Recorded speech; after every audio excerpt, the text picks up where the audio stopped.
ক্যারিয়ারের প্রথম টি-20 সেঞ্চুরি, আর তাতেই দেশের হয়ে দ্রুততম শতকের রেকর্ডটা এখন তার নামের পাশে।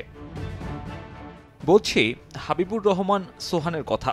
বয়স 26-এর কম, তবে ঘরোয়া ক্রিকেটের খবর রাখলে এই ওপেনারের এমন ইনিংস আপনাকে অবাক করার কথা নয়।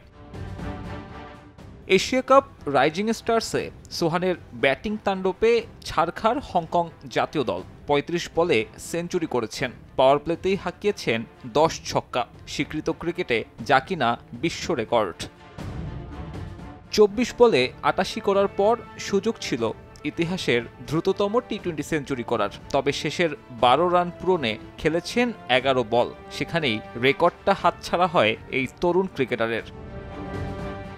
একদিন আগেই এই টুর্নামেন্টে ভারতের বৈভব সূর্যবংশীর ব্যাটিং শো অবাক করেছে সবাইকে। এরপর সোহানের এমন ইনিংস। পিচ নিয়ে অনেক আলোচনা আছে, তবে সোহানের সেঞ্চুরিটা তার ধারাবাহিকতার ফল। শুধুমাত্র সিটি ব্যাংকে অ্যাকাউন্ট থাকলেই করতে পারবেন গুগল পে, তাই অ্যাকাউন্ট খুলুন আজই। এনসিএল টি-20-র ২ আসরেই সবচেয়ে বেশি স্ট্রাইক রেটে ব্যাটিং করেছেন রাজশাহীর এই ক্রিকেটার। সবশেষ সংস্করণে দ্বিতীয় সর্বোচ্চ আর প্রথমটাতে তৃতীয়। যদিও শেষ বিপিএলে নামের প্রতি সুবিচার করতে পারেননি এই ওপেনার। সোহানের রেকর্ড গড়া সেঞ্চুরির আগে দোহায় টস জিতে ফিল্ডিংয়ের সিদ্ধান্ত নেয় বাংলাদেশ। প্রথম ওভারেই জিসান আলীকে ফিরিয়ে দারুণ শুরু এনে দেন রিপন মণ্ডল।